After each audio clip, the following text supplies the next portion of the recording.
So in this video, what we are going to do is we are going to talk about the two probe conductivity measurements, right?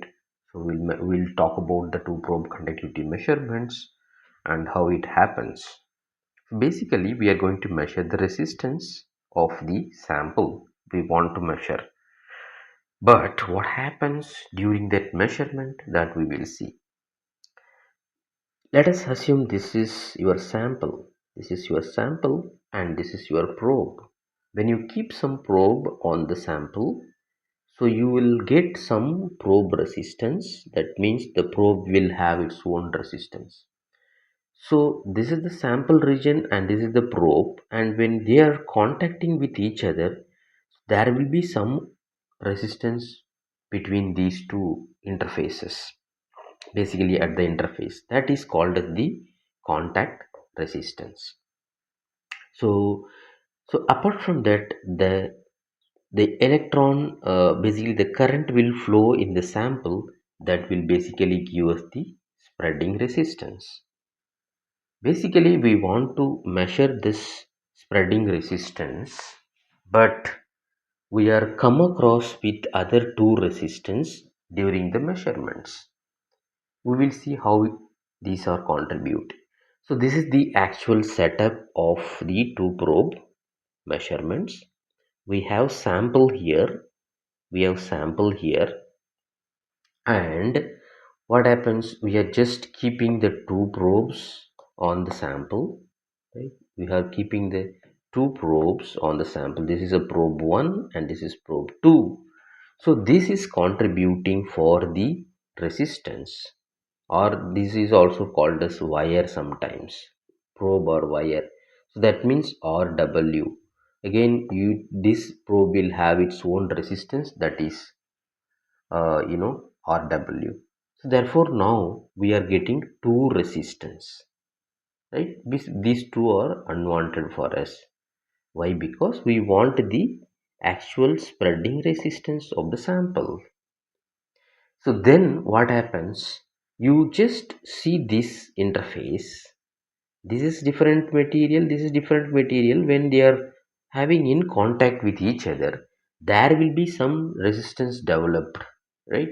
That is actually RC. That means contact resistance. Because this probe contacts the sample at this site and that develops some resistance at the interface. So therefore you have one RC here and one RC here, that will be two RC. So then the RDUT, that means device under test, the resistance device under test. This is the actual resistance that we want to measure. So that means the flow of electron or the flow of current in this sample gives rise to some resistance. So this is the one which we basically want, but we are having these two unwanted resistance, right? So therefore we have three resistance component now. So how will you get the total resistance due to this component is follows. That means you are sending some current in the one probe. So that means current direction will be in this way and current direction in this probe will be this way. That means sending the current and measuring the current. So that current you are sending through the ammeter to the sample through the probe, and it goes to the sample. From the sample again it comes to this through this probe, and you are measuring it. You are just sending the current in this way. So second thing is you are just measuring the voltage drop across the sample. How you are doing? So we are just sending current here, and this is the sample. It comes out through this. Current is going and current is coming here, and that is done by the ammeter connected to this probes. And because of this current flow, there will be some voltage or the voltage drop. So that need to be measured. For that, we will be connecting. You have the probes. You connect it voltmeter across these two probes. Now you measure the voltage or voltage drop that is taken place because of this current flow. That means now you are sending some current, that value you know, and you are measuring some voltage, that value also know. So during this process of measuring the voltage, so what happens? Some of the current passing this also this way, and some of the current passing this way. So when you actually measure the voltage across this current flow will also contribute in the voltage measurement. So that is actually error, right? So this error will be nullified in four probe method that we will discuss later.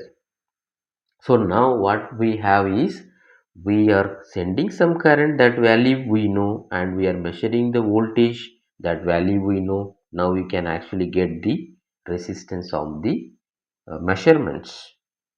But in the actual resistance, what we got is combination of this three component, and this component need to be nullified, or this contribution of these two component also there in this resistance. So therefore what happens, the actual resistance of the sample is not the actual resistance. So in addition to that, you are having these two resistance also. So which is basically there is some error in the resistance. So we will now see what is the equivalent diagram of these two probe. So this is the device under test, right? DUT, device under test. And so we are sending the current through the ammeter, that is connected through the, that is connected through the wire, right? You are having some wire here that is connected to the sample. So this ammeter, the other end, is connected to the sample through the wire. This is the wire resistance of this wire, and this is the wire resistance of this wire, right? Or the probe. So of while sending, let us say you are sending current in this direction, and current is measuring in this direction, and between these we are just connecting the voltmeter and measuring the voltage also, right? We are measuring the voltage also. So this is the actual setup. So and when the wire contacts to the sample, the contact resistance develops, and this wire contacts to the sample, the other contact resistance develops. So this is how the actual two probe conductivity measurements are done. But for high precision, this measurement is not good ideas. That means when you want to measure resistance of some of the samples, so this measurement you cannot use it, because of it, the resistance measurement contribution comes from the probes as well as the contact resistance. Therefore the sample resistance what you measure will be having the error. Therefore we have to go for the four probe method. There we can reduce these two resistance value. You can